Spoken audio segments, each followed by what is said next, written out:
You want every team to lose any other game? Sorry. Bailey Zappi just put another dime. You know what? Wait. Time out. Are you kidding? That's what I'm gonna try to drop a mic.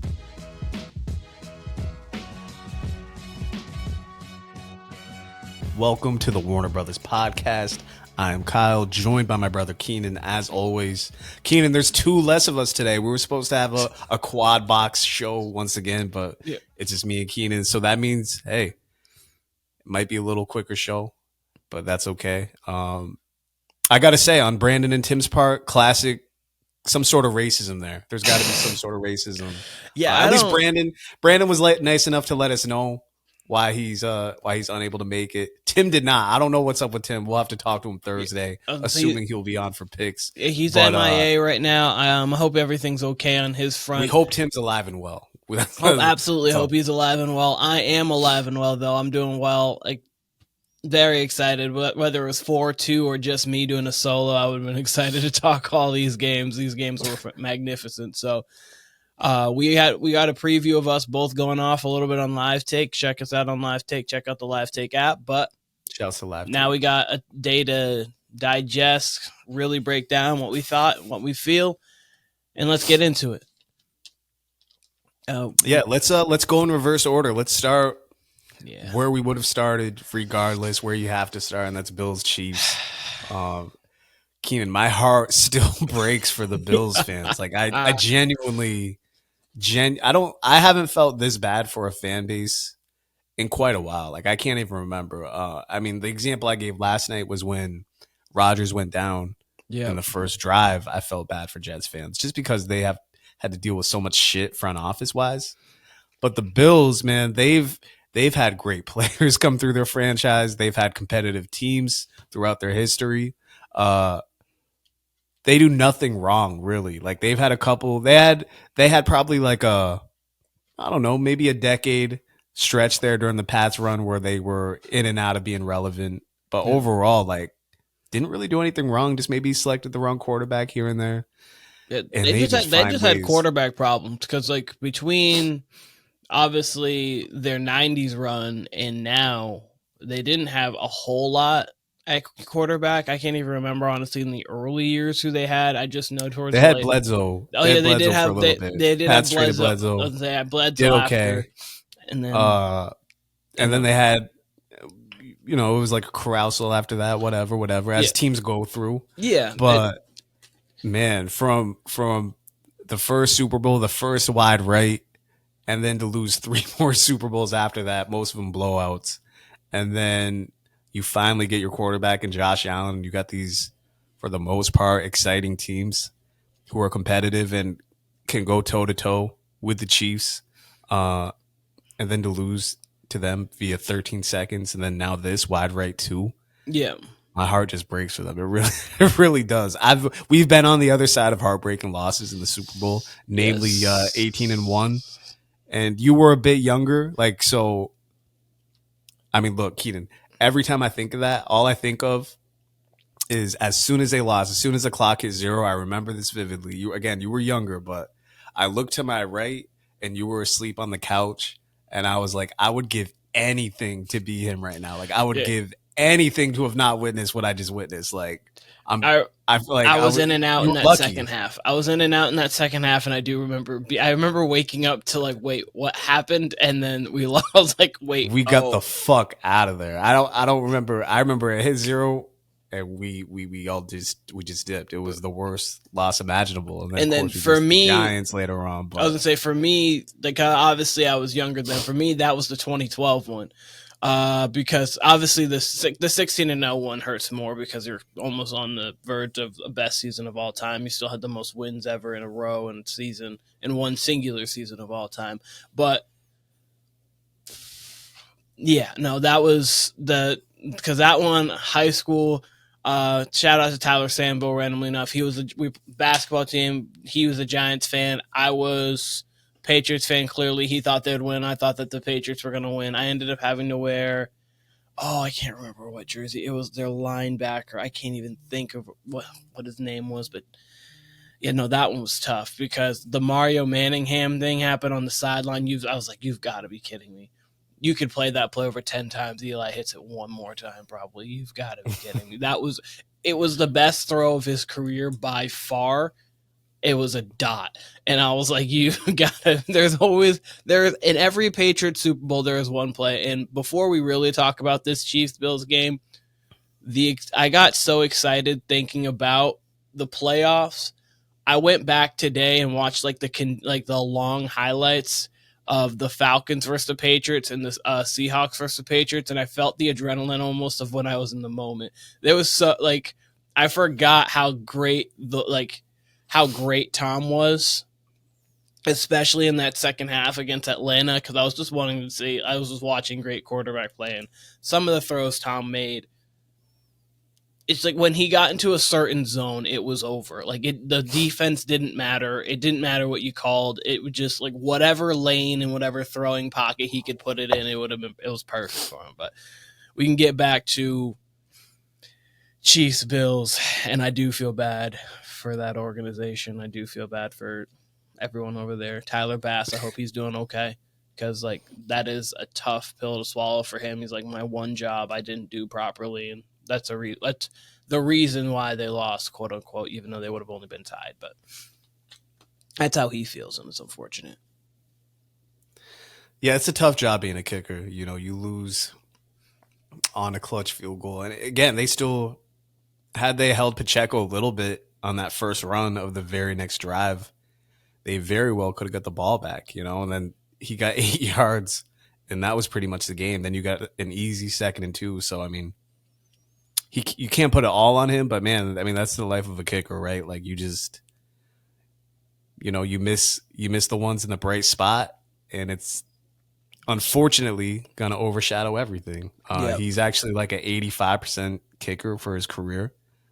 So, I mean, that's well above average, I would say, right? Yeah. So as far as what the baseline for an NFL kicker is, I'm assuming. But yeah, it's just tough. And they really, I would say in the first half, it seemed like the Bills were outplaying the Chiefs.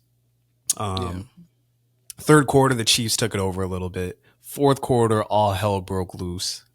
From the fake punt to the Mecole Hardman fumble to a touchback to the Bills defense stepping up when they needed to Josh Allen fumbling the ball, and I believe it was Dawson Knox or Kincaid, one of the tight ends, hit it out of bounds.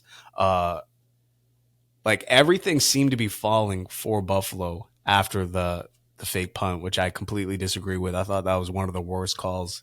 It was 4th and 5. Maybe throw it there. If you're going to run a fake punt, throw it, because that 5 yards from a punting formation, even if you got one guy off. I know Romo explained after that it was 10 men on the field, and that's why they ran it. Okay, run the fake punt if you want, but what's going to be easier with one less guy is running. Everyone can just run to that spot. And, he didn't get much traction on that play. I thought the game was over then, much like everybody. Before you know it, the Chiefs are inside the 5. And then the fumble happened. And then literally all hell broke loose. And, fast forward to that last drive, I thought Josh Allen and James Cook and everybody did their thing. And then you get to 2nd and 9 out of the 2-minute warning. This almost sounds verbatim, by the way, to how I was describing it last night on live tape. But, 2nd and 9, Romo said it when it happened. Josh Allen misses a throw in the end zone. He's like, man, didn't necessarily need to go for it all there. I'm not going to blame the game on that for me personally, but, it was a blemish because he did have Diggs underneath there, and Diggs would have definitely got probably 12 to 15 yards and makes that at least a chip shot field goal. I was just surprised with that play calling on 2nd and 3rd down, mainly that 2nd down call, just because of how well they were chewing up clock. I think they probably got that ball, with 6-7 minutes left in the game, and they got it all the way down to the 2-minute warning, and you're nearing the red zone. To echo what I said on live take, I probably give James Cook the ball there on 2nd and 2, if not call something like a screen on 2nd and 9, just to chew up some clock and chew up some yardage. And then they put themselves in a 3rd and long. Yeah. And you get predictable. And we saw what happened. They end up with a field goal. They miss the field goal. Defense doesn't do its job on that 1st and 10. It's tough. It's tough if you're a Bills fan. I genuinely thought they were going to win yesterday. Like even down to that last drive, I really did. I bailed on the Hamlin part, on that Hamlin play. I honestly think, Keenan, if KC goes down and scores after that, I think McDermott loses his job, and rightfully so. Yeah, After that play call, like I was disgusted with that play call as someone who was backing Buffalo yesterday, and I do think his job's safe for what happened after. I mean, look, his team played well, and I think in general McDermott's one of the better coaches in the league. I mean, you'd have to put him in your top 10, but and I don't think in general his job should be in jeopardy. But after that play, I didn't even catch on the broadcast that Romo said there was 10 men. Like I was so like just out of my shit when it happened. I was like, you got it. I can't believe they called that, because I had Buffalo money line and shit. And I think that's when I was texting you and Tim, like, are you kidding me with your season on the line? You give the ball to Damar Hamlin. I guess they were trying to get the comeback player of the year featured on that play. I don't know. But like that game, I mean, like we said, I'll let you go because I'm talking a lot here. But I mean, the game started weird. It started with a weird penalty. I knew from right then and there, like it was just not going to be a normal game. And that fourth quarter was one of the more chaotic fourth quarters I've ever seen. Mind you, like I said, it was only divisional weekend. We've got 2 crazy games coming up next Sunday. Yep. So I don't know. I loved it. That's exactly why we love the NFL playoffs. It's for the chaos, for the drama. And hey, Chiefs Bills brought it once again. And we had 3 other good games, 3 other entertaining games. I know Ravens Texans wasn't the best as far as competitiveness, but it was at least entertaining. And we certainly got 4 competitive games. I'm gonna let you take over. Yes. So you, just so everyone knows, in all caps, season on the line, and you run a fake punt for Damar Hamlin with 14 question marks is what Kyle said. Was it 14? I couldn't believe it. I think it was 14. I think I counted them very quickly at 9:04 p.m. Eastern Standard. I just wanted to say that real quick. But I was upset. I'm like, we have that good of a game, and it's going to end on this. And little did I know, the score would remain. The score would. It was still 27-24, correct, at that point? Yes, it was 27-24. Then Pacheco, first play. I like Romo. Like, I always obviously reference New England. That's the team I watch the most.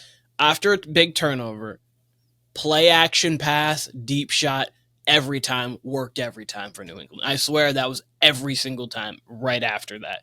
And I thought that the Chiefs were going to try to just throw it, get a big play to Kelsey, and just rip the hearts out. But they ran it with Pacheco and damn near did the same thing. It was like a 25-yard run. He got down to the 5-yard line, and then they run that little trick play. I thought they were going to give it to Rashee Rice in the backfield, which I think I would have rather done anyways. I mean, hindsight's 20/20, but I didn't really care for McCole Hardman to touch the ball, and then he fumbled it out of the end. And I'm like, okay, cursed franchise. Maybe this is the reverse of the curse. Like, maybe this is it. And then Josh Allen has the bomb to Diggs and just through the hands. And you're like, okay. And then they do get that pass. It was a phenomenal pass. It was a phenomenal pass. And Diggs has got to pull that down. If Diggs is who Diggs is, he's got to pull that down. They get down into the red zone, and I agree with you. It's 2nd and 9. I'm not going to lie to you. I probably would have ran a read option. Allen was running all over the Chiefs defense for 3-4 yards.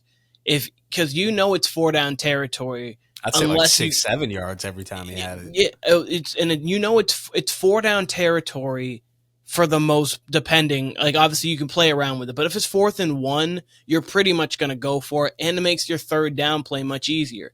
It's 2nd and 9. If you get to 3rd and 4, your entire playbook's different, and the Chiefs have to play you a little bit different, because then now you have the ability to get a 1st down. You can run much more clock, and then even if you do have to kick a field goal, maybe you leave 13 seconds. We don't know, but like, you leave a lot less time for Mahomes to get down the field, or if any, in that case. But anyways, he had Shakir open. He just couldn't step into it like he was able to, like he was hoping to.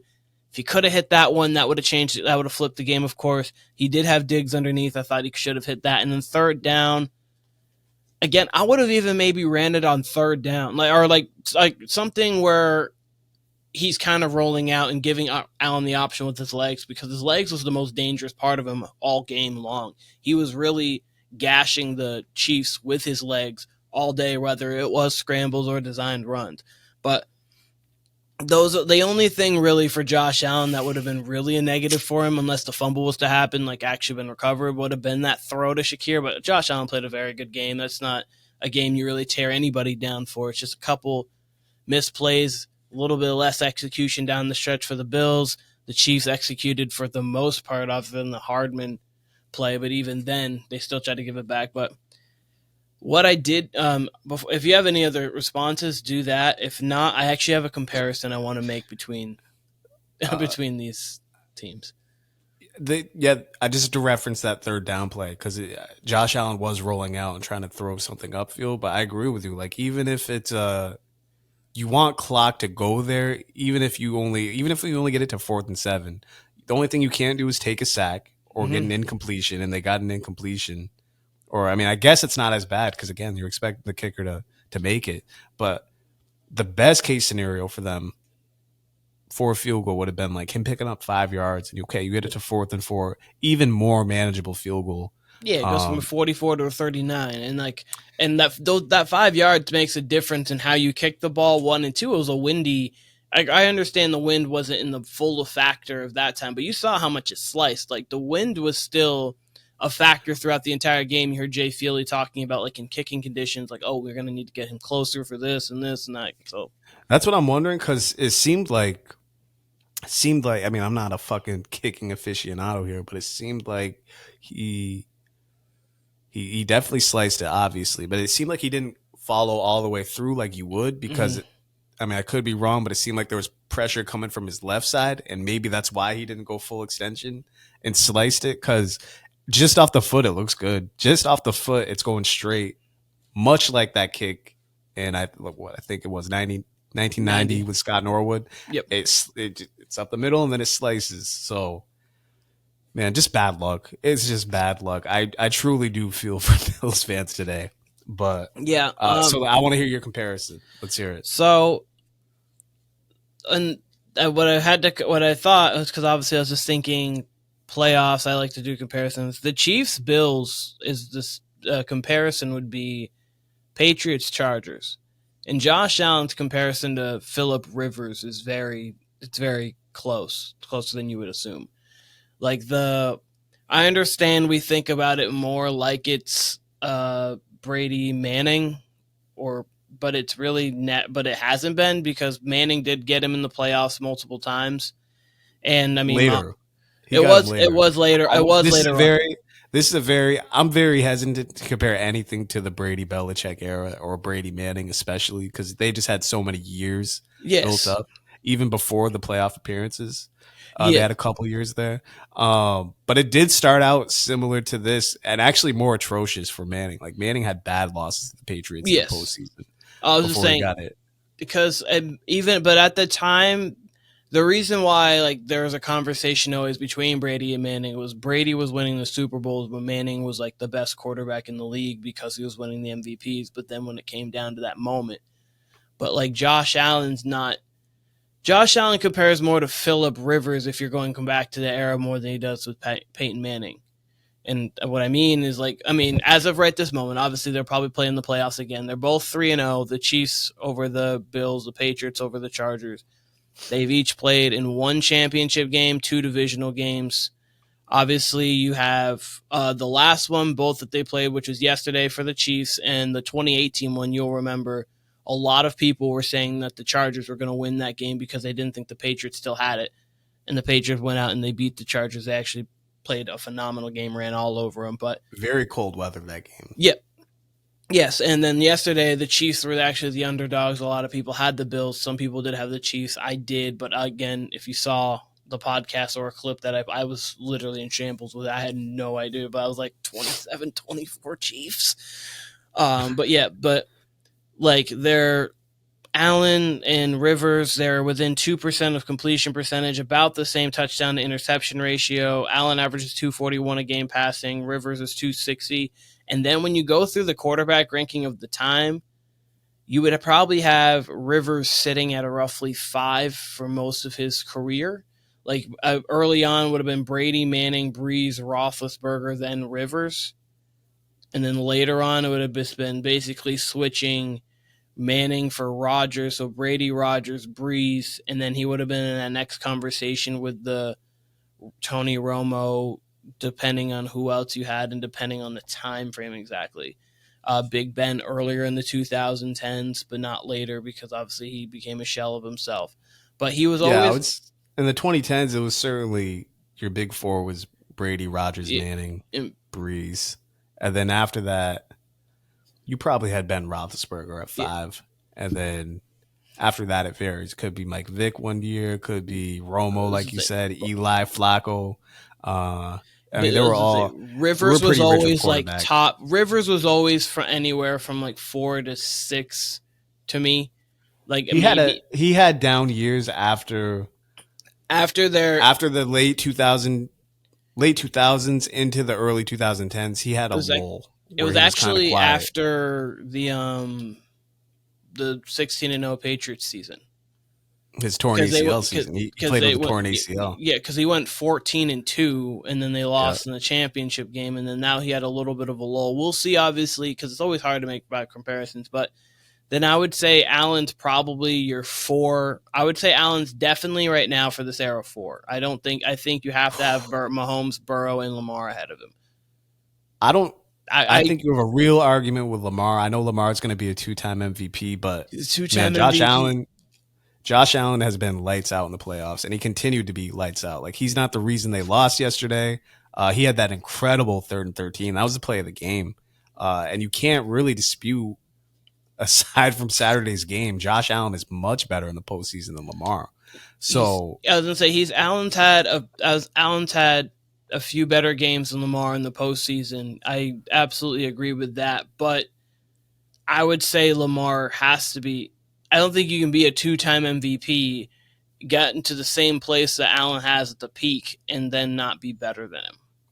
You can be. I mean, hey, if he shows up Sunday and lays a fucking egg against the Chiefs, he absolutely can. Because, I mean, Josh Allen, I'm not even a Josh Allen fan like that, but you just look at his postseason stats, they're up there with any quarterback. They are up there with any quarterback. I have him here. I was going to say he's 21 touchdowns to 4 picks. He has played, I would say, 100 QB rating on top of that for his career. 3. He's played 2 absolutely amazing games. He's played 3 really good games, and then he's played a couple bad ones. But like, obviously, I'm not saying that those bad. The bad ones were early, and look, for someone who we know, I mean, I think this year he had 17. Last year he played bad against the Bengals. Last year, right? Yeah, that wasn't a great game. But for someone we get down on him for like his turnovers and his decision making. He's only got last year he had 3 turnovers in the run. He had 1 other turnover in 2020, which he played great in. I mean, 4 career turnovers, and that's something we would call a weakness of his. And for the most part, he, again, aside from last playoffs, seems to take care of the ball. I mean, 5 touchdowns, 9 touchdowns, 3 touchdowns, 4 touchdowns. That's great. I mean, that's inherently great. So, I mean, he's certainly, it's on record, he is certainly a better playoff performer than Lamar at this point. Lamar, again, he can right that wrong on Sunday. You know, he gets a Super Bowl run and there's not much we can say. But you could give Lamar the nod for the MVPs, but overall, it's pretty close. It's not a definitive Josh Allen at 4 for me. I mean, I don't got the stats in front of me, but I mean, I would guess his regular season stats overall, especially given when he came into the league, he's got to be a little bit ahead of Burrow. I mean, I would have Burrow as the second quarterback, but Allen's also stayed a little more durable than both Burrow and Lamar. So, I mean, you got if you're a Bills fan or you're a big Josh Allen guy, I think you got a true argument there for Burrow or for Lamar, even given the MVPs and the Super Bowl trip for Joe Burrow. But that's only because Josh Allen's play has been pretty outstanding in between those years. I think it's an argument. I would say that. I would take Burrow and Lamar before Josh as of right now, and I get what you're saying. I do get what you're saying. I think for me, Burrow and Mahomes, Burrow, I'll say it in that order, are like two of my locks. I think already the success, Burrow and healthy is an AFC championship game, at least for you so far. But here's the thing. That's a real question now going forward for Burrow is when healthy. That's going to be a real question for the remainder of his career. It is. And if he gets hurt again, like a serious injury hurt again, then I absolutely get it. Like it went from being like, it's fine, that was a freak leg injury, to now being semi a concern. So it's something that you have to worry about going forward. And if that's what you're purely ranking on, then sure, I kind of get it. But like if you're just taking quarterback for quarterback, I'm taking Mahomes, I'm taking Burrow for sure. And if you want to have the conversation with Lamar, I don't hate it, but I would personally have Lamar a little bit ahead. And then obviously if this week on Sunday, I think it's at 3:00. I'm surprised they didn't have the late game, but it's at 3:00. And they switch every year. Yeah, no. AFC, NFC switches it each year. But so if by 6:10, we're talking about, wow, this Lamar guy finally got the Ravens to the Super Bowl, then I think he's solidified probably at 2, to be quite honest with you. Like, I mean, you had him at 1 going into the postseason. No, I had him, yeah, because that was banked off. That was based off specifically, had a lot of this year tied into it, and you have to be like as being an MVP over Mahomes. I thought you said it was 80%. It was. Performance. Yeah, so you had a lot of past performance there, but then you have the 20% of there's going into the playoffs. They also have the 20%. That's literally the 20% of the fact that this is the year. I mean, Mahomes was barely a Pro Bowler. I don't believe Josh Allen was not a Pro Bowler. And then you have Lamar, who's going to be the MVP. That is a sizable gap on how you played during this season, which is what changes that. But no, if we're going off who drafting quarterback, Josh Allen probably should have been a Pro Bowler this year, though. Yeah, I mean, he probably should. I mean, C.J. Stroud could have been. They gave it the nod to Mahomes, but like again, that's a conversation. He played at a Pro Bowl level. So did there's a couple other quarterbacks that played at a Pro Bowl level. But if we're going to draft quarterbacks, like if I'm just starting next year drafting quarterbacks, it would be Mahomes, Burrow, Lamar. And Lamar might jump ahead of Burrow depending on how he plays next week. But it'd be Mahomes, Burrow, Lamar, then Josh Allen. Then maybe that's Matt Stafford. Or I'm actually maybe like similar like CJ Stroud possibly at this point because you're going to next season. But like that's interesting. I can't definitively, and again, Lamar's my guy. Like out of all those, like Lamar is probably my favorite offensive player in the league for sure. Maybe just all around player in general. Lamar is probably my favorite player in the league. But look, if they would have lost on Saturday, we would not have Lamar ahead of Josh Allen. And that was literally his first like standout playoff performance. So I think there's a true argument for Josh Allen versus Lamar if you're going top 3 there. And we'll definitely see moving forward because as I say, at this point, Josh has also had a lot more opportunities. He's played twice as many games. Mm-hmm. I'm not trying to just own it, but in Josh's 5th game was when he had his first great game. So Lamar in his 5th game, he's had his first great game. Like his first one was against Houston. That was the random hurdle the fumble that just chaotic game. He tried to lose the game for him. Then he played a good game against Indy. He had 324, 2 touchdowns, no picks. Then had against Baltimore actually. So head to head with Lamar, he did play better than him there. But he was 206 yards and a touchdown. He didn't really play great. He did fumble in the game. And then they lost to Kansas City in the championship game, and he didn't play great there. And then from that moment on, since then, Josh has really only had one bad game, and that was against Burrow last year. Because right after that was the 5-touchdown game against New England and the 4-touchdown game against Kansas City. So if Lamar goes on another 3-game stretch, we're going to be looking at his playoff stats a lot different. But as of this moment, clearly Allen's got him in the playoffs, like statistically wise. Clearly he's got him. So, but that's why you play the games. When you play in the playoffs. That's a fun argument. That's a fun argument. It's a fun debate to have. It really is. Mm-hmm. But I mean, hey, you'd almost compare. Embiid went off for 70 tonight. If Lamar has a bad game on Sunday, that's very Joel Embiid-ish because Joel Embiid kills it during the He goes from during the Giannis to regular Embiid. right? And then because if he goes to once he get hits the second championship, round, it's Giannis. Like you compare him to Giannis. You get the great MVP, and then go on the second. Oh, you get it to Embiid. It's great. Yeah, I mean, Embiid hasn't made it out of the second round. He'll put up great stats during the regular season. So, I could see the comparison to Lamar there. Again, all predicated on how Lamar plays Sunday. But I don't know. It's interesting. I've never thought about the Josh Allen Lamar thing until you just gave me that ranking. But I mean, he has a true argument. It's hard to say, yeah, there's 3 quarterbacks that play better than Josh Allen, especially when you see how he played these last 6 weeks. I know he had some crazy turnovers, but we were saying going into this game, like, hey, Josh Allen didn't turn the ball over in the first round. That's definitely got to change going into this Chiefs game. And he almost had that fumble. But he tried. Probably should have had the fumble, but no picks. No picks. He really took care of the ball. He didn't really throw any really interceptable balls. He had one that was, I think Nick Bolton had a chance to get his hands on, but everyone throws at least one or something.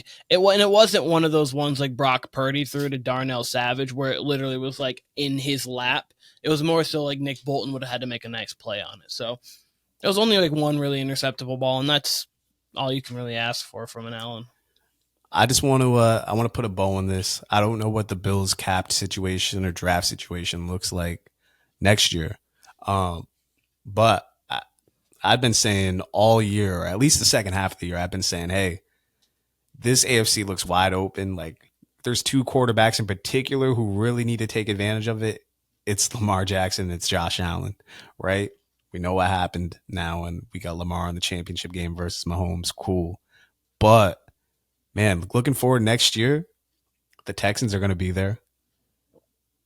The Jaguars are probably going to be there. I know I talk my shit about the Jaguars, but they're still a young, talented team. Who's to say they're not going to be better? Overall, the AFC is probably going to be tougher next year. Even just the AFC East. You're going to have Rodgers back. Who knows what that looks like? Patriots with a new regime. And the Dolphins will still be competing. So, yeah, the Bills very well could be in the AFC Championship game next year and still competing. But point is, it's going to be harder. The NFC even is going to be tougher next year with the Packers and, all these young teams that have stuff coming up. It's just going to be a tougher road going forward for the Bills. Yeah, I mean, you've got to think right now. I'll quickly go through division by division. So you got the Bills. You've got the Dolphins. They're a formidable opponent. We'll see what kind of changes they make in the offseason, but they're going to be tough. You've got the Jets. Well, again, you might have Aaron Rodgers. You might find something. If you do have Aaron Rodgers and he's at least 85% of what Aaron Rodgers you think he can be, that's already a playoff caliber team. We don't know if they'll make it. Then the Patriots play them tough always. Their defense is high quality. Gerard Mayo being a linebacker, I think that defense stays around that same quality. Offensively, he was the DC. No, I was going to say he was the DC. I was going to say, so obviously, Bill just has his touches on it, so I didn't want to say the exact same. But then offensively, we'll see what happens. Maybe we get a nice quarterback, whatever we get, but there's no reason why the Patriots shouldn't be better. So that's the AFC East. That's already a tough division. Then you go to the North. The Steelers always find their way around 500 football, so they're going to be tough. You've got the Browns, who, with Flacco, is doing something. Hopefully they can find themselves at least a Russell Wilson maybe type quarterback, and they can be competing again, or Deshaun Watson. We'll see what happens with that saga. Bengals will have Joe Burrow back, and the Ravens might be hosting the Lombardi here soon. We don't know.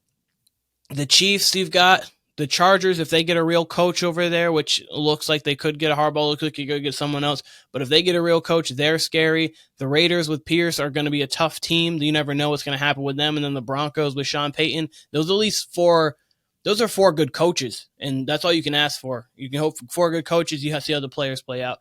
And then the Titans are probably going to be one of the worst teams just because you lost Vrabel. But again, you never know. But you lost Vrabel. But then you've got the Colts with Anthony Richardson. They're already tough this year with Gardner Minshew. They should be on the up and up. We never know. We'll see. The Texans look like they only can get better with a lot of injuries. And then you have the Jags, who, if they have that guy in Trevor Lawrence and the way the changes they should make, they should be really the Titans are the only team as of right this moment I can definitively, and maybe the Broncos, depending on their quarterback, are definitively like they're not going to be in the playoffs, and that's right now. Obviously, everything can change in the offseason. So, again, this is the year, and hopefully Lamar can take it, because if not, if the Chiefs in a down year get to the Super Bowl, it's looking dark for the AFC, because they can just go get a couple other pieces wide receiver wise, and then their defense is still young. That's going to be the same defense next year.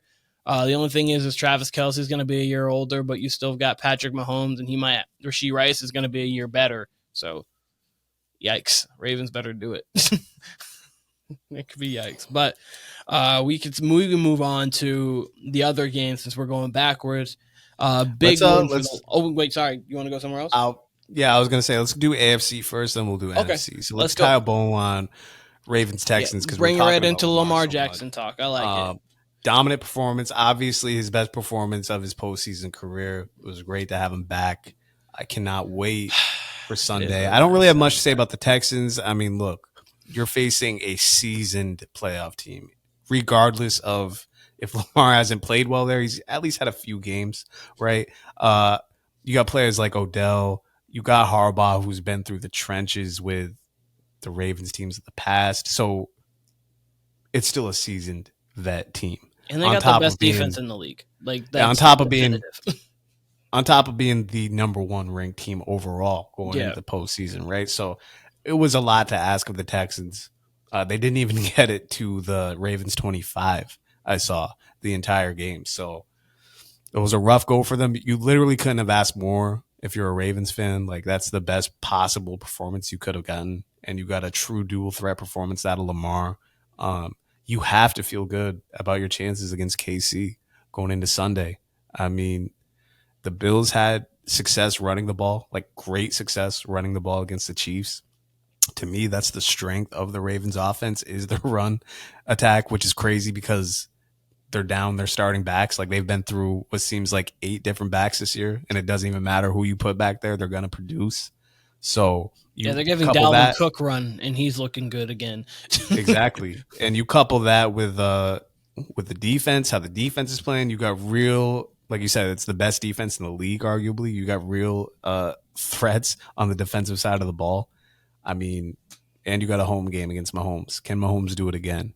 That's going to be the question. We'll talk more about that Thursday. But you have to feel good if you're a Ravens fan. You're not, you're not one of these, hate to say it, one of these cursed franchises like the Bills. You don't got a pedigree of that. You've had some heartbreaking losses, sure, but I mean, you've really got to feel good about your chances. They typically came at the hand of Tom Brady. So, I mean, you don't have to worry. Empire, baby. Yeah, I was going to say, they typically came at the hand of Tom Brady. But for me, what this game solidified for me is something I've been saying since the 49ers game, which was actually, I kind of went into the 49ers game saying it, but I thought the Ravens were the best team in the league, and I think they're definitively, for me, the best team in the league. For me, they definitively have the best defense in the league. That defense has multiple all-pros on it, so like on every level too. So like their defense for sure is top-notch. Offensively, you've got clearly an all-pro at quarterback. You got the probably MVP, Gus Edwards, Justice Hill, Dalvin Cook. They can run whatever. Keaton Mitchell, when he was in, I think they're going to miss him just a touch. I think they could win without him anyway, but I just like the punch he has out of the backfield. He had a lot of speed. Obviously, J.K. Dobbins was talented when he's healthy, but when he's healthy is really the question. They're getting Mark Andrews back. Even if it's only 85% of Mark Andrews, the fact that he's a threat on the field with Isaiah Likely. Odell knows how to play in big spots, so you got a guy who can make big-time catches for you. Rashad Bateman starting to become more and more of a threat. Big body. Andrews back next week. Yeah, as I say, Zay Flowers is showing to be a promising rookie. Like, they have everything that they need in this game, because right now they have the best offense in the AFC and they have the best defense in the NFL. So, I mean, they are poised to beat this Kansas City Chiefs team. And honestly, I mean, on paper, it should be by 10, at least. I understand the Chiefs have a good defense, but the Chiefs offense, I know it's been looking better as of late, but this is the same team that held the high-flying Dolphins to 19. They held the 49ers to 19, picked them off multiple times. This defense just held, obviously, C.J. Stroud to 10. There's been electric. So that really what it took away. It was like, I'm glad Lamar had his great playoff game. Hopefully it continues. And this Ravens team is the real deal. They should be. I mean, I'm not going to lie. Like, as we sit right now, I truly have no clue where to go with that Chiefs-Ravens game. But then you put it like that, especially on the 49ers end of things. Like, I know the quarterback's Brock Purdy, and that would be their weakness, technically, of their offense. But if you can hold the Niners to that and you can outplay the Niners to that level, I get it's Mahomes in an AFC Championship game. But there's a version of this game where truly the Ravens, like, run away with it. There really is. Like, you could tell me this game's going to be a 21-17 battle, 21-18 battle, something like that. But you could also tell me, like, okay, Kyle, it was a blowout on Sunday. Like, I didn't watch the game. It was a blowout. Oh, it had to have been the Ravens. You know, I could see a world where it's 34-17 Ravens, 34-20 Ravens. The only outcome I could not see would be a Chiefs blowout. I think that defense is too good. That defense would have to shut Lamar.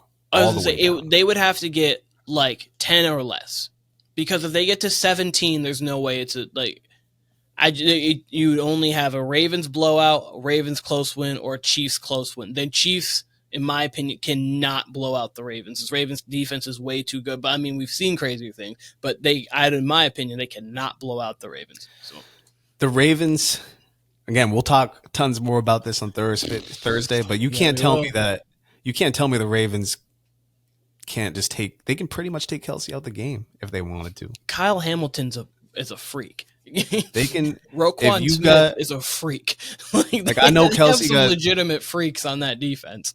Yeah, for real. Like, I know Kelsey got 2 touchdowns and it was a really good Kelsey game. Like, it was a throwback performance. And I know, like, you would tell me, like, Kelsey low key, like, closed the season well. Okay, cool, but he still doesn't seem like a threat, like in the way even Isaiah Likely is now. Like, Isaiah Likely can break open plays. Andrew is a reliable blocker as well as a receiver. You know, he's just a security blanket. Mm-hmm. Kelsey's become a security blanket, and we saw that yesterday. But, man, if you take Kelsey away from what he have 8 receptions yesterday, maybe you get that down to 5, and you're certainly not getting 15 to 20 yard receptions out of Kelsey anymore. You know, you might get the 8 yards and him digging in after that. You're getting the yards after catch.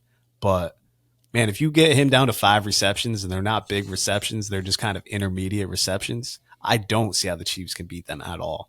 At all. Unless Pacheco's running for fucking 150 on him, which he could. He's running great this postseason, and, you know, the Ravens got to run defense themselves. But that would be the only way. If you're telling me Kelsey's negated, because we know Mahomes is going to be looking his way, and you're telling me it's on Rashee Rice and it's on Pacheco, okay, well, Pacheco better be on his bullshit, because otherwise you're going to need Rice to turn into goddamn Jerry Rice. You know what I mean? Because, you know, the more I'm talking about it, the more I'm struggling to see it.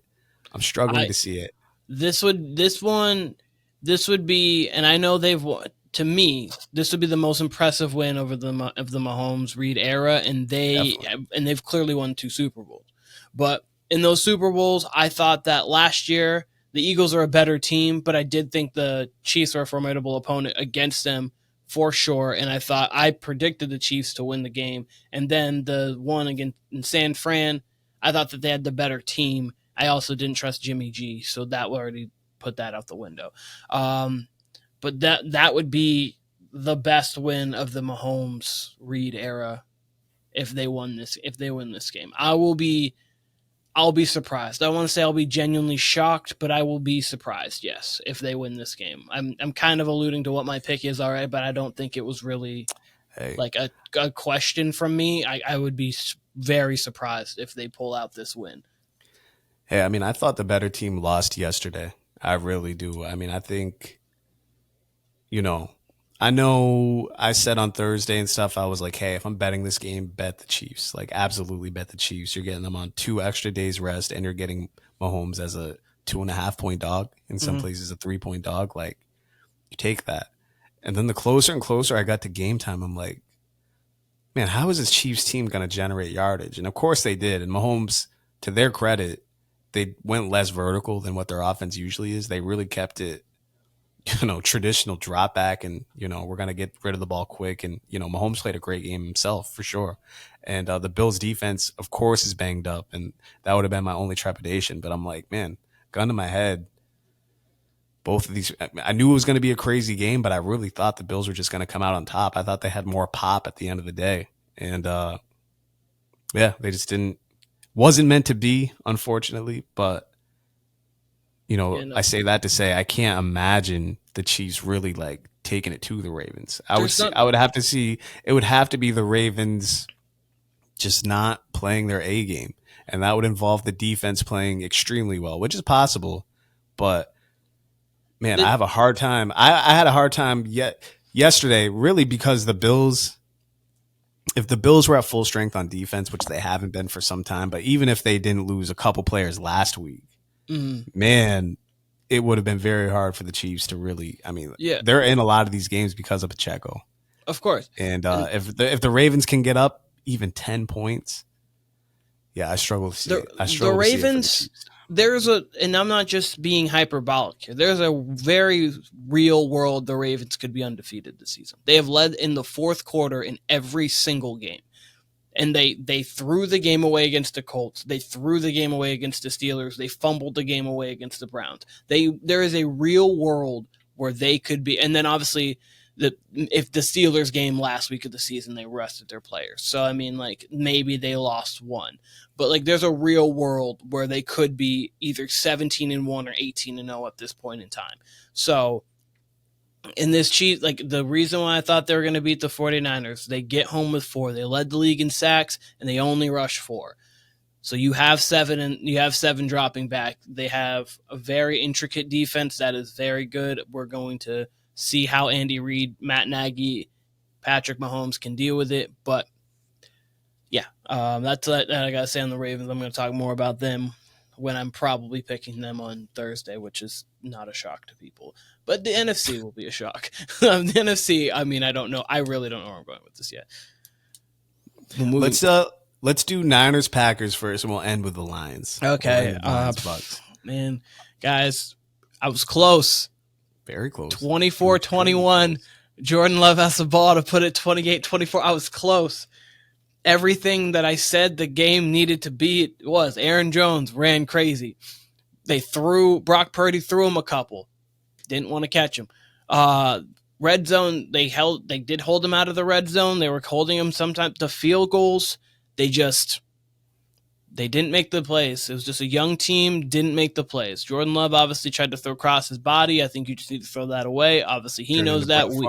We all know that. He needed to be Aaron Rodgers there and not Brett Favre, but he ended up turning into that other Green Bay guy and Brett Favre. Fair enough. But I think the Packers played a very good game, put a scare into the 49ers, and this is for me, when I'm going on the 49ers side, it's a glass half full, half empty game for me, because like it's half full in the sense of like Kyle Shanahan, monkey off his back. He got finally, when he's trailing in the fourth quarter, he's got to win, especially when he's trailing by 7 in the fourth quarter, he got to win. Brock Purdy, late drive, made play, 6 of 7 on the drive, I think for 47 yards. Obviously, McCaffrey ran it in at the end, but Brock Purdy was making throws, made plays. And then the other one was, you can run on this defense. You can, if you get protection on the outside, Travarius Ward has been playing well, but I can't think of his first name right now, but you can throw on him. Ambry Thomas, there we go. You can throw on Ambry Thomas. You can throw on this team in the right situations if you scheme it properly. And for the Lions, they have Ben Johnson, who's one of the best coordinators in the league, who's probably going to be a head coach here within the next 4 weeks. We don't know yet, but that's where it's trending. So they have a problem on their hands with the Lions, and the Lions have been playing great football over the last 6 weeks. I'm going to hold those stats that I have there until Thursday. But the 49ers had a tough win, but it's a glass half full, half empty game for me, because I think they have some real issues, but I also think that they're still a very good team, and this is a nice, resilient win for them that they needed. For sure. I mean, look, the Packers outplayed them. Yep. The Packers, if you want to say they should have won that game, sure. I mean, they started the game off with what? At least 3 to 4 long drives and only got 6 points out of it. Yeah, they got to the red zone. The first 3 drives, they got to the red zone every time, and it was a field goal, then a Jordan Love 4th and 1 that I thought he got, but you know what? It was really close, so I can't. They called it on the field. They kept Wills on the field. Fine. I thought he got it, but it's literally splitting hairs. And then they got a field goal again. And then they started to get a couple touchdowns, but that was the beginning of the end. That they could have put the game away early.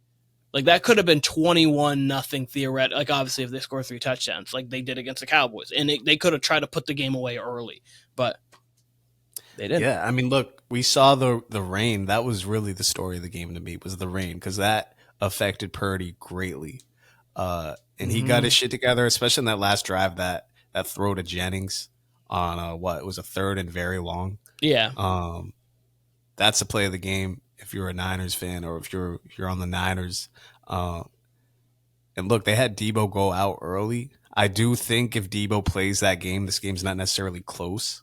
But at the same time, it shouldn't really affect you that much that Debo's out, given all the weapons they have.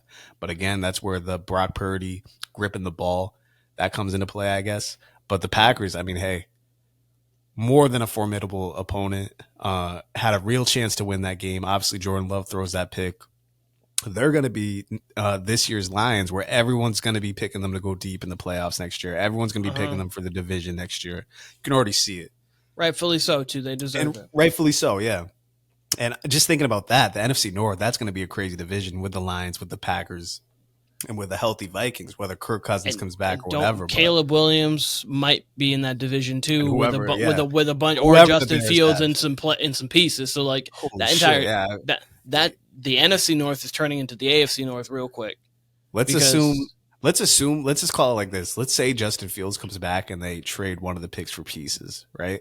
And that's an 8-9 team. Let's say that's it. Then you got them and the Packers, and then you'd probably relegate the Vikings to last. But what if they got Kirk Cousins and that defense played really well this year? It was a top 10 defense. Yeah, but Brian Flores, I was gonna say Brian Flores could be a head coach. Yeah, again.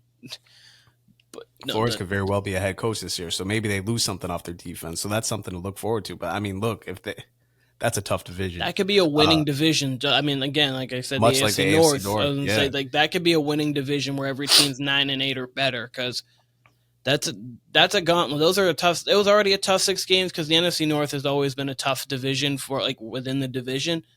But man, that's a really tough one. That is a really, really tough division. That's gonna be fun next year. Very fun. I checked the weather for Levi Stadium, which I believe is in Santa Clara. Yep. Looks like it's going to be a 70 degree day and cloudy on Sunday, so no rain. It looks like there's rain surrounding it, like a couple days before and a couple days after, but it's not on that day clearly, which is all that matters. Yeah. I mean, look, the Lions will have a chance for sure. If Debo plays, it's going to be hard for me to envision the Lions winning on the road. It would have to be because, I mean, you're going to hear this from every single buddy who's analyzing this game this week. But if, Purdy gives you 2, the Lions will obviously have a chance. They have an explosive offense of their own. You're going to get a Dan Campbell special at some point on Sunday. Like I'm just trying to picture what the crazy play is, because he's going to have some insane play early on in the game, maybe late. I don't know, where it's going to be like a triple reverse back to Jared Goff. I don't know what it's going to be. He's got a real fake punt coming. Right. Like he's got one that's like not audibled into in like smart. Like you're going to see like Jahmyr Gibbs out there. Like, what is he doing out there? And he's going to throw a pass or something stupid. Like he's going to have a true, like in that game, because I do feel like it's going to be close. I feel like in that game it's going to come down to like 1 4th down, the crazy player, and like one crazy play that happens, and like obviously the deciding factor of that. So I can't. That game, we very well could. I'm more excited for that game than I am the AFC game, but the AFC game is still going to be great. I really am. That's interesting. I am looking forward to this AFC game. I mean, Oh, look, I think that like I have if that one's for me like a 9.2. This one, the NFC right now is like a 9.5. Like, don't get me wrong. It's not like I'm like saying this AFC game's gonna be boring, but it's Mahomes on the road AFC Championship game against your MVP. Who can best who? That's the you're getting a storyline. true heavyweight match in Baltimore. You are, KC. and I think 49ers Lions, to me, that's like a heavyweight with a light heavyweight moving up a division. See, I don't. Lions. I think of the Lions differently than you do. I think they're a real team. I think. I didn't say they're not a real team. No. I'm saying they ain't a heavyweight yet. They ain't no heavyweight. They ain't the Niners now. They ain't the Chiefs or the Baltimore Ravens. I mean, that's where I'm at. I mean, I don't think that they're far off from the 49ers. I really don't. They might not be, but I do think the Niners have more defensive talent than the Lions. Have more defensive talent for sure, but the defense has been the Lions defense has been playing very well since that Bears loss, and that was December 10th. So over the last month of 6 games, I'm going to go more in on it Sunday. Well, I'm not saying they're not formidable, but look, there wasn't many of us. If there was a heavyweight, we would have had them going over Dallas. A lot of people had Dallas going there instead of the Lions. You know what I mean? I had right. No, I was just saying. That's what I'm saying. I personally believe that they are very deserving and they're very worthy opponent. I'm not saying you're not. I'm just saying I very much feel like they're in that conversation because I think they were the 3rd or 4th best. I thought they were better than Dallas. I thought they should have beat Dallas. Obviously, that came down to that weird call at the end, whatever. But for me, it was Ravens, 49ers, Detroit, and then probably the Bills and then the Chiefs. But the Chiefs, Bills, obviously the Chiefs beat the Bills. So that was my hierarchy going into the playoffs and before.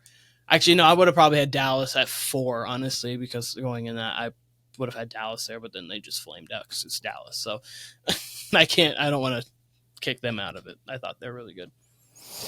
Yeah, no, I mean, I agree. I think the Lions are a great team. I think they're a very good team. I just wouldn't have them on the Niners level. And of course, like we've been saying, that's why we play the games. We'll see Sunday. Mm-hmm. It's the NFL. It's any given Sunday. But yeah, just like I'd say for anybody, good luck stopping McCaffrey. Good luck stopping Debo. Good luck stopping Ayuk and Kittle. On top of just the secondary options they have, the Niners have a lot.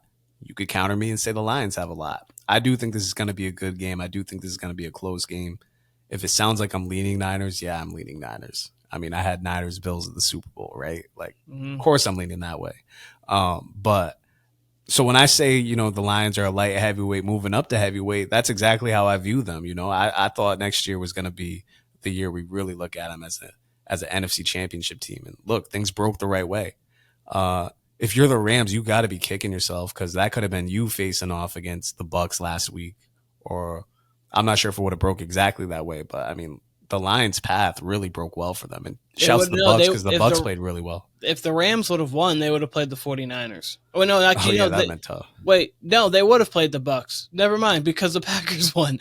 The Packers are absolutely no. They would have played the Bucs. So yeah, no, they would have played the Bucs. This week it would have been 49ers Rams, and they would have been feeling good about themselves because, obviously, as we've said before, there's a team we felt could beat the 49ers. One of the top 3 teams definitely would have been the Rams. Because of in division, that offense and how Matt Stafford was playing. Aaron Donald's on defense. Sean McVay's your coach. He can match Kyle Shanahan as a coach, even though Shanahan has gotten the better of him. But you go into that game thinking to yourself, the last time they also played in the playoffs, the Rams, I believe, got the best of them. That was on their Super Bowl run. So, sure. I mean, that game would have been interesting too, but this one's just as interesting to me. And that's, of course, it's just as interesting. Yeah, but I'm just going with my my boxing analogy here with the heavyweights and such. That's what I mean. Like, if the Rams were to make it, to me, that's a heavyweight battle. We know they've been to the playoffs. They've been to the Super Bowl.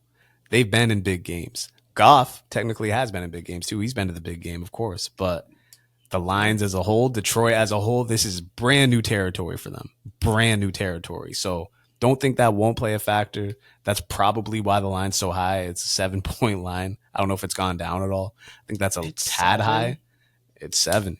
It's 7. 7? And look, if you're going to tell me, Boy. hey, Niners winning a route, kind of makes sense just because they've been there before. And that does matter. We talk about that in basketball and football, that, they've been there before. They haven't been there before. You don't know what you don't know. In some cases, we were saying that about the Packers and the Texans, but we saw it with the Texans. We saw it this past week. There's levels to this. And, man, I would say this. Luckily for Detroit, the Niners, it's not Candlestick Park. It's not their old stadium where that place was like rocking and intimidating when stuff got to like the fourth quarter, third quarter, big third downs, this and that. This new Santa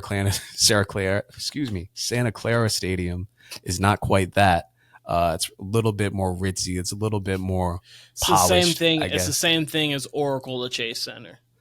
To some degree, yeah. It's same to some thing. degree. And it's the same area, too, but like it's the same thing. The Chase Center, I mean, when it was Roracle in 2015, 2016, if Steph made a 3 in the second quarter, you would have thought it was a game winner in game 7. Like the crowd was going nuts. And then obviously they made so much money, blah, blah, blah, a lot of factors into it. Chase Center, they have good fans. The real fans got priced out for sure. I was gonna say they have good fans. Don't get me Oracle's wrong, but more. It's not as it was.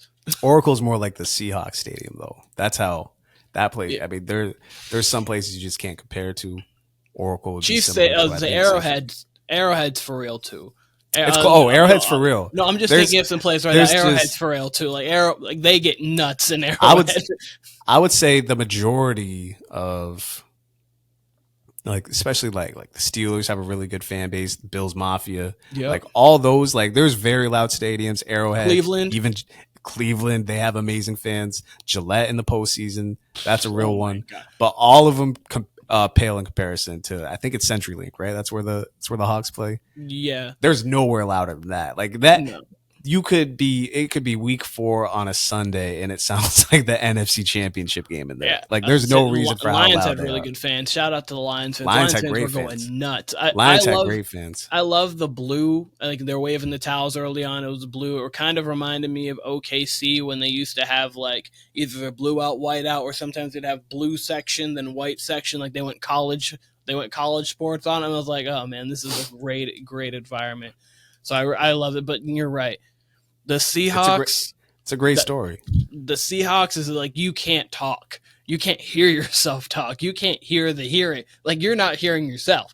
Like it is crazy there in Seattle, especially in the playoffs when they were on their runs going to. I mean, even as you just said, week 4, week 6, they're going nuts. So but when they were really Super Bowl contenders, like when the Richard Sherman, the Legion of Boom days.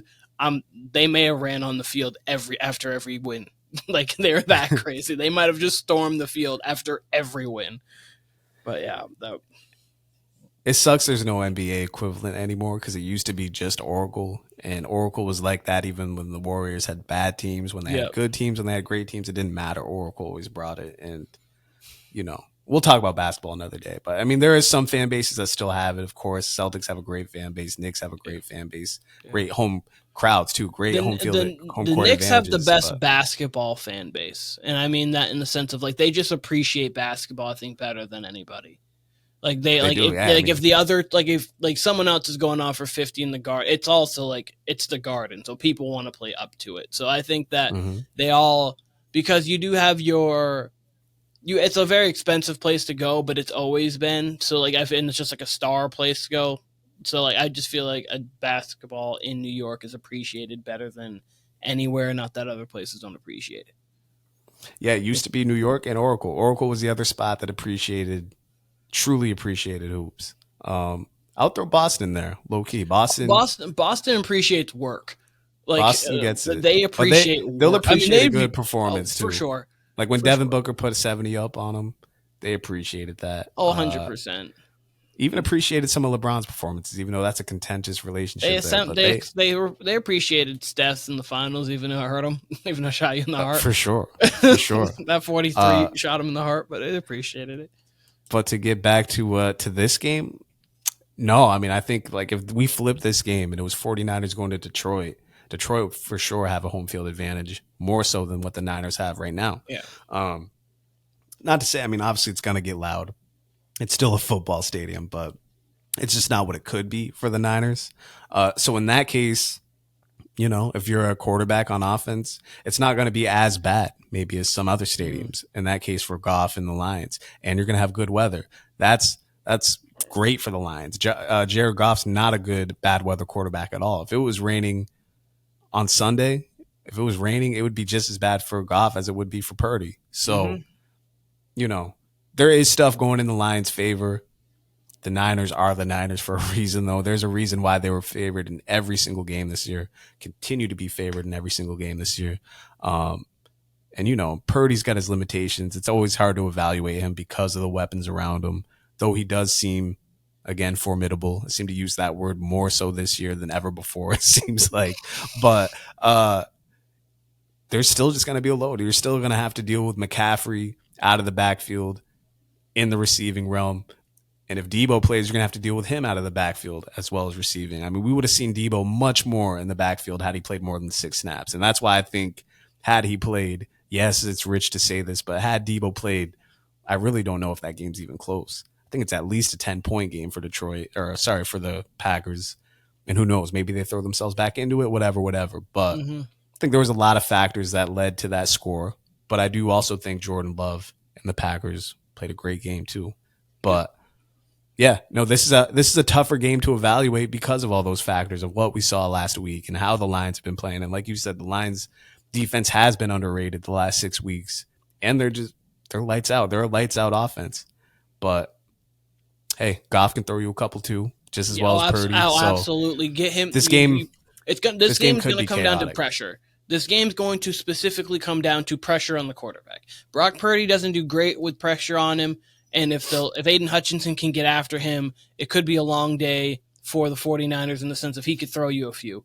And then we know what Jared Goff is under pressure. So if Chase Young and Nick Bosa are getting downhill on him and he's feeling the pressure, it could be curtains early. So this game, to me, is going to be a line of scrimmage game to come down to pressure. Obviously, there's so much talent on the outside. There's like Pro Bowlers and all pros littered on offense on both teams. So like talent-wise, I should say, and obviously not everyone can make it. But, yes, I completely agree with you. That game's going to be fun. Since we've kind of blended in the Lions with the Packers and the 49ers game, I do want to shout out the Bucs real quick. I think they had a very good season. I think Baker Mayfield deserves a contract. It'll be 3 years, roughly around $100 million. I would pay him that if I'm a Bucs fan. I do think, because he's not going to be a wildly expensive quarterback. If you build a team around him, I don't think he's like a Super Bowl quarterback in the sense, but just like how Jared Goff was on the Rams. I don't say Jared Goff was a Super Bowl quarterback, but if you give him a good enough team, we know Baker's not going to fold under the pressure. He absolutely did not fold against the Lions. Made one bad throw, but he also had to try to drive the ball, drive him downfield. Understandable, but. So I think that Baker could be a quarterback on a Super Bowl caliber team. The team has to be top notch. It can't be like a mediocre team. But again, this team that we thought was going to be, teams are top notch. I don't know. Mediocre Super Bowl. Oh no, not at all. But I mean, I just mean they've got to have more. There's some teams that are better than other teams, clearly. I just think that they've got to be like the Eagles team last year. They were just elite everywhere. And then sometimes, there's been teams where they have a very, very good offense, but their defense is okay, but they make the plays when they need to, kind of thing. The Eagles team last year was much better than the Bengals team that played the Rams. Or not much better, but they were a better team. You have the right breaks, you get lucky and things like that. But so I think Baker needs to be on one of those kind of teams where everything's going for him, he'll make the right plays. But he did lead them to the divisional round this year where they shouldn't have been, quote unquote. So shout out to him. Shout out to the Bucs organization. They're doing well post Brady. Hey, this team's not far off. I mean, they've got offensive weapons, and they've got see a if good Mike defense. Evans stays now. That's interesting. Yeah. I mean, they need. If you wanted to say offensive line help, you want to give me that to give Baker more time. I mean, you got everything. I mean, Baker's not, obviously the Allen, Mahomes. He's not an elite quarterback, but he's a pretty good quarterback. He can throw you into games. I mean, this has been my thing, we talk about with quarterbacks. I'm not in love with Baker Mayfield as far as just as a top tier prospect, right? But when you compare him to someone like Jalen Hurts, who gets a lot of shine, Jalen Hurts can't throw you back into a game down 14. Baker Mayfield absolutely can. So, yeah, you get some more young talent on that defense because Bowles had that defense playing really well, really sound football. You get him some younger weapons. Maybe you can spare Mike Evans here and there if he does come back because he is getting a little older, but he still can clearly has no problem torching defenses. Maybe just get him one more weapon, get another running back too to go with White. Yeah, you're formidable. You know what I mean? You're more than formidable right there. And you're in a weak ass NFC South, which, by the way, Belichick, as we're speaking, is still not signed to the Falcons. Still might be looking at a team in the playoffs. Who knows where Belichick goes? So, I mean, that could be something long term for Baker and the Bucs. If they keep it going, I mean, they've got the pieces. They built well upon what Brady left. Obviously, Brady didn't have the greatest season last year with them. So, yeah, no, it's all right there. It's just a matter of, can you keep it going? Can you sustain it? Can you build? Can you add weapons? Can you add to your defense? If they can do that, then, yeah, they're as dangerous as anybody. Of course, with the NFL, with everything, it's a schedule game. It's very much a schedule game. I mean, look at the Eagles from last year to this year. Part of that is schedule. A big part of why they're in the Super Bowl last year was schedule, of course, along with Brock Purdy being injured. But a huge part of that was their schedule. Yeah, so I was going to say, it's the same thing with the Lions this year. The Lions didn't win the division, but we saw them have talent, so they had a lighter schedule.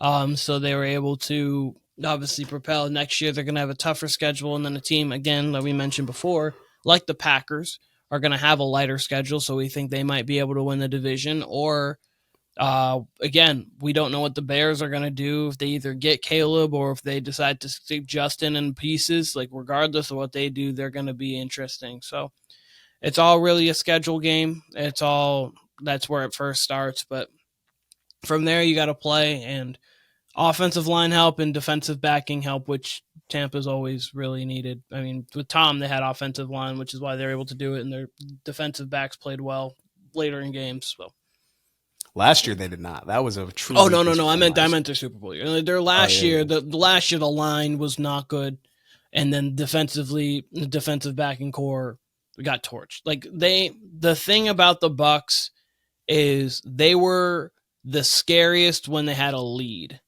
It was kind of like what you saw with the Cowboys this season, is when the Cowboys got a lead, then you can get Micah going downhill, and that's when your corners are making picks. That was how the Bucs played. Like, if you got down 10 on them, it was curtains from there, because you got Shaq Barrett, you had JPP coming downhill, Vita Vea in the middle, and then there's Carlton Davis, Jamel Dean, Antoine Winfield. That was when they were making plays. But when you're not, you saw Cooper Kupp heading down the middle of the field 60 yards when you just tried to come back and win the game, just put them out of their misery. So, yeah. But, I think the Bucs are in a good spot. Really like where the Lions are, 49ers are, the AFC Championship week. Hopefully it lives up to the divisional. As I said, the divisional typically is almost the best week of the year for football-wise, and it did not disappoint at all.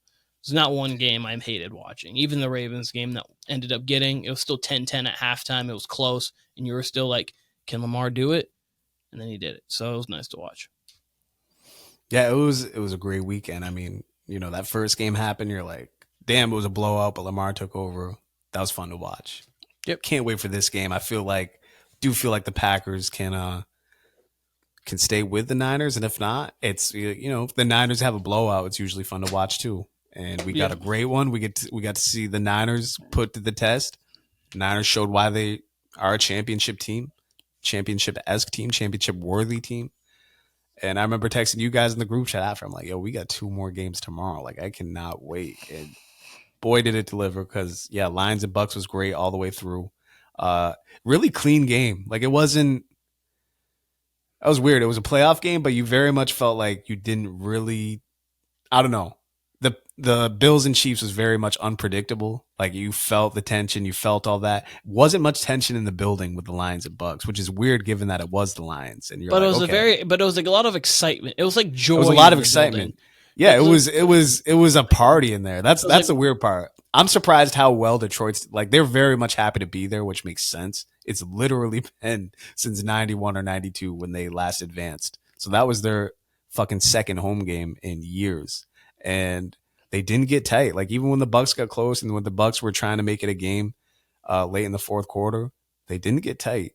And then it was a very fun atmosphere. It looked for a second like the Bucks really could have had a chance at it. I mean, they were down 8. I don't agree with that 2-point decision. I never really agree with that decision when you're down 14 or down 8 to go for 2 there. And I've never liked that decision.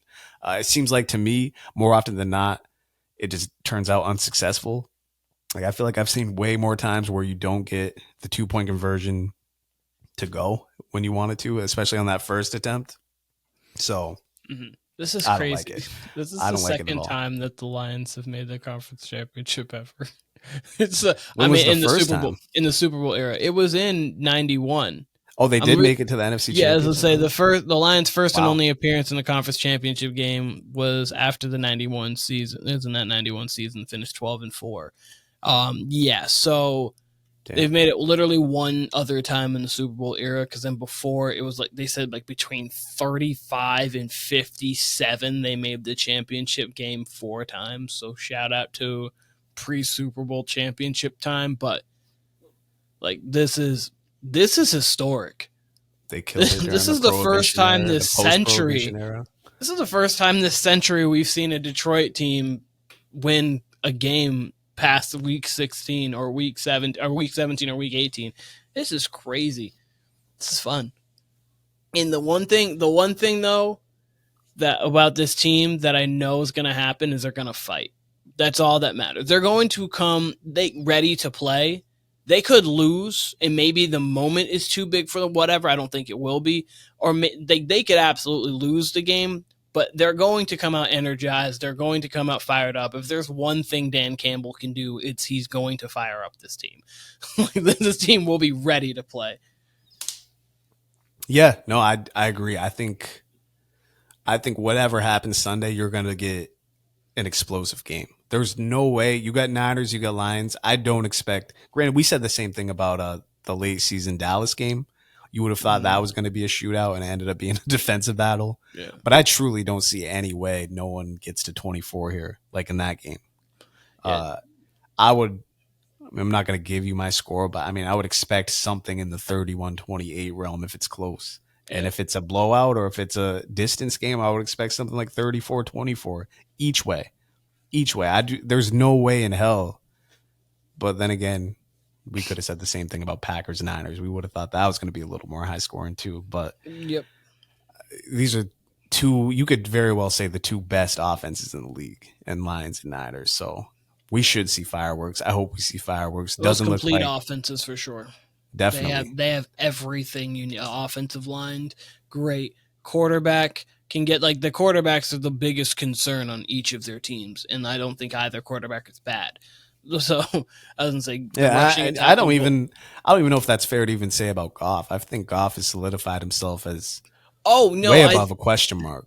You know? Oh no, I mean, like, I don't think he is a question mark, but I think that if you're ranking position groups, I would say that he would be the worst rank of their position groups offensively.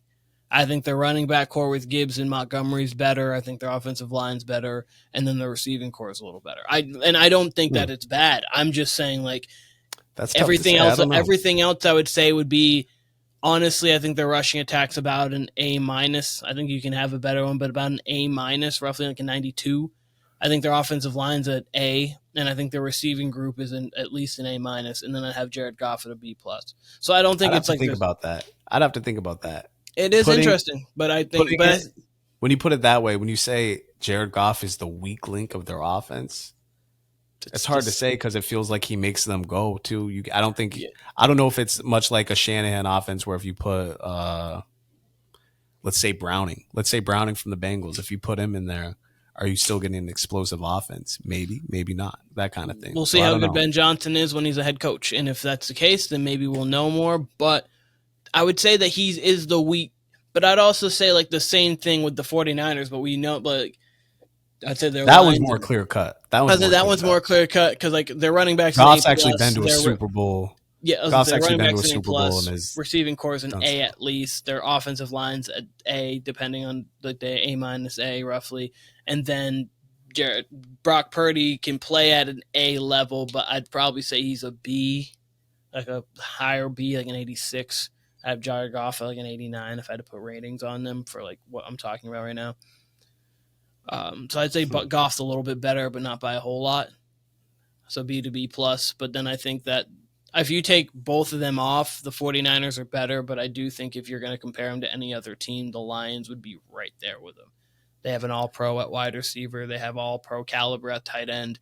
They have their dual back set together is close to Christian McCaffrey. They're no one's Christian McCaffrey right now, but they're close to Christian McCaffrey the way Gibbs has the explosiveness he has, how Montgomery runs between the tackles. So I would have to give Goff at least an A-. But you know what? If you want to say that, I would have to give him at least a 91. I would have to give him that. Okay. Especially I don't hate it. If you couple the last 2 years in Detroit for him, this year and last, like it would have to be there. He's not upper echelon, but he's if Baker's a B plus to me. Baker is like a textbook B plus to me. Okay. So if that's I have him I'd have him at like, I think that him and Brock would both be like high Bs. So if you have Baker at a B plus, then I would have Jared Goff. I think we have the same. I would have Purdy below. I'd probably have Purdy below Baker. I don't hate it. Just as someone who, like, if Purdy didn't have the weapons around him, I don't think he's as good as he is now. But I also don't think he's a fucking like bum either. You know, I think he's. I mean, it's hard to say. It really is hard to say. He's someone you would love to see. He was someone you would love to see on a good team, but not a great team. Like you would like to see. I can't even think of a team purely off the top of my head, but like just a team that's like, okay, he's not. You have to actually play the quarterback position well to get this team to go well. I can't think of a team off the top of my head. I wish I could. Actually, the Bucs team. Actually, the Bucs.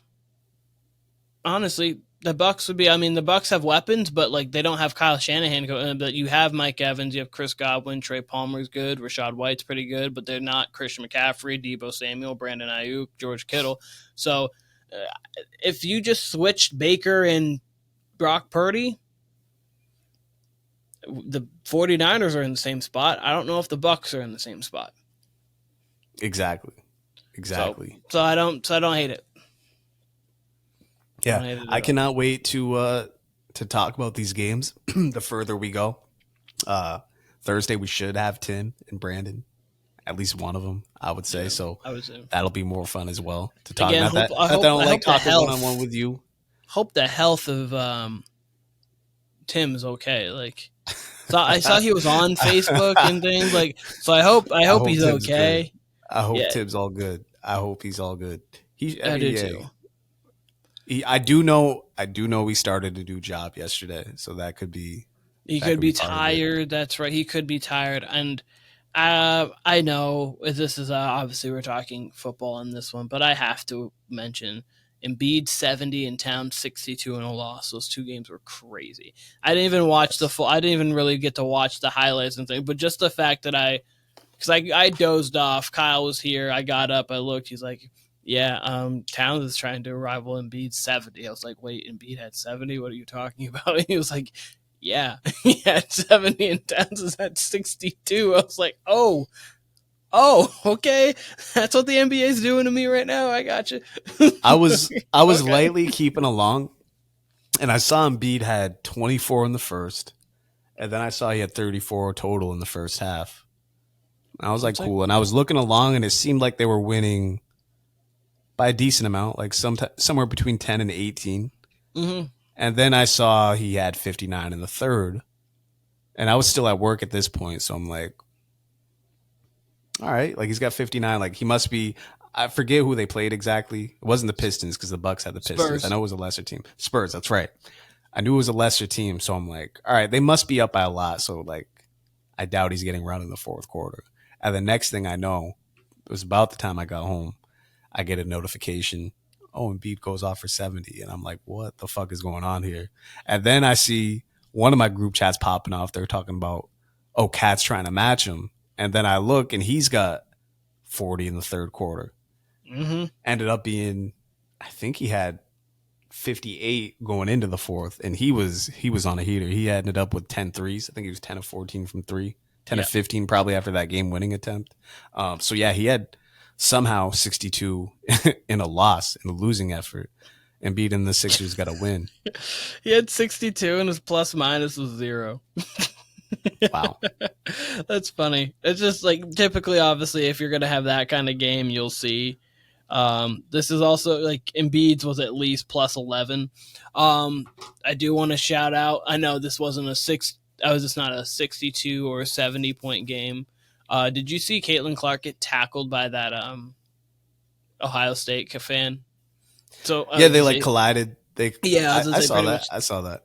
Yeah, it was crazy. There was just a fun fact of it made me think, because obviously it's not 70, but on that level, it's kind of semi-similar to what it would be. She's 0-3 when she scores 45 plus. I think that's crazy. That is a very interesting stat, because she had 44 against South Carolina in a win, but like 45 plus, she's 0-3. Had she scored one more, the worst would have happened. I was going to say, if she scored one more, it was all over for her. But yeah, I can't wait for.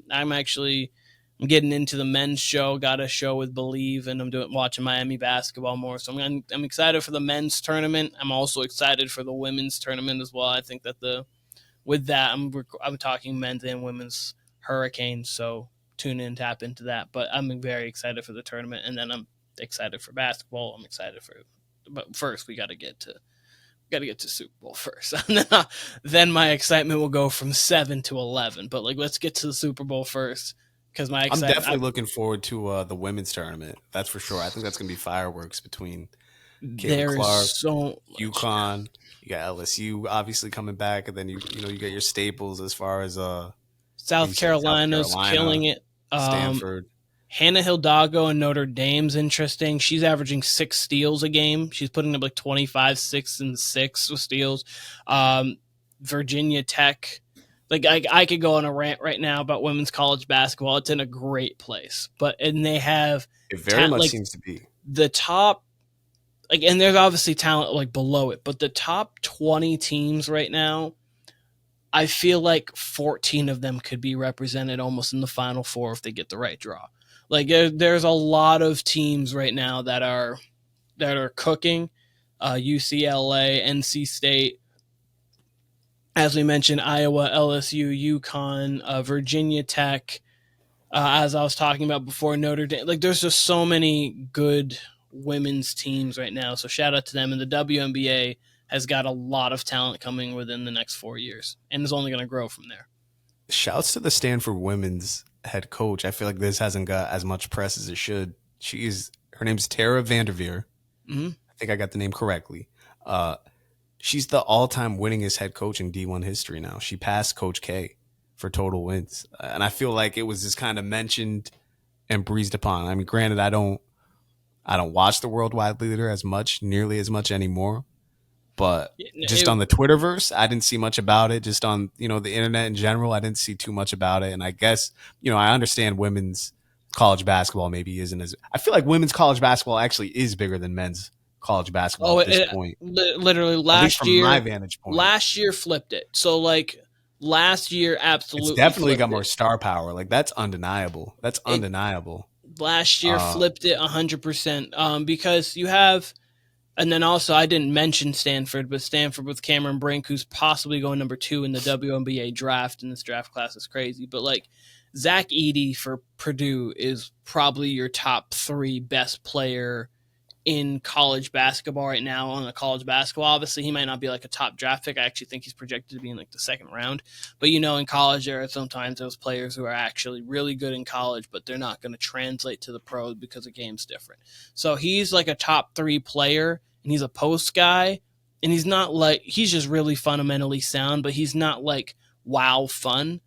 Whereas Caitlin Clark literally pulling up from 30 at any point is wow fun. And you have Paige Beckers, you have Angel Reese who's talking her talk, Haley Vinlith who's literally willing to talk with anybody and jaw with any. There's just so much more. There really is more star power in the women's game, And definitely. That's why March Madness is going to be great, because sometimes when you watch them play lesser teams, you're like, okay, this is kind of like you're just watching just to see how much they beat them by. But then you're going to watch like a lot of star power go against each other. No, obviously it's March Madness, so anything can happen. But truly, the Sweet 16 and on is going to be true talent, where like almost every team you feel like can get to the Final Four, unless you have your Cinderella teams, which every year you're going to have one or two.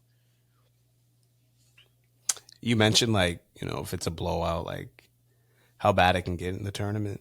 Yeah. Did you see that Grambling State recently beat a team? I think it was like a Texas Christian school. It was 159-18. I didn't, but I also, oh my God. College of Biblical Studies. Oh, which sounds like a fake school. That's not real at all. Yeah, Grambling took care of business, to say the least. 159-18. Sounds like it could have been a shutout, honestly. So it sounds like it should have been a shutout, is what it sounds like. But they got 18 somehow. Like Texas. Shout out to the Texas women. They played High Point. They won 101-39. Like, why are we scheduling them against High Point? The first game of the season, they won 80-35. They held a team to 35. It was like when we did those 2K seasons and we're like, okay, let's see how the greatest players of all time can hold just like the Hornets. It's like, oh, we held the Hornets to 4 the second half. It's like, okay. 4 points. Yeah, 4. Oh, man. Now we're rambling, but that's fine. That's what a podcast is for. Are you good? Is there anything else you want to talk about? We can end it here. Keenan was talking about we got to goddamn not just women's college basketball, but deep cuts of women's college basketball. Grambling State, that's a black college. So we got into black college basketball somehow. Mm-hmm. Women's black schools college basketball. So yeah, we're into the deep cuts for sure. Yep. That's all I have. We will be back Thursday. We will be back with at least one of Tim Gray, Brandon Petty fan favorites. Again, hopefully for his health. Listen, yeah, right. Hopefully Tim's okay. We'll be back Thursday predicting the Championship Sunday games. I cannot wait for Championship Sunday. Day before my birthday, by the way, which is like perfect. It's perfect. I cannot wait. We got trade deadline coming if we're talking NBA. We got All-Star Weekend coming if we're talking NBA. After that, it's the stretch run for the NBA regular season. That leads us directly into the playoffs. So we got a lot of things coming. Obviously, we got the draft too for NFL. So we've got a lot of fun things heading our way this spring. I know we're dead in the middle of winter, but guess what? Spring's going to be here in a blink of an eye before we know it. Yep. Listen, Keenan, great talking to you. Catch us on Live Take. Me at Castro, Keenan at Keenan Warner. Catch us on TikTok. Catch us on YouTube. Catch us on Instagram. All at Warner Brothas Podcast. We'll be back Thursday. Peace.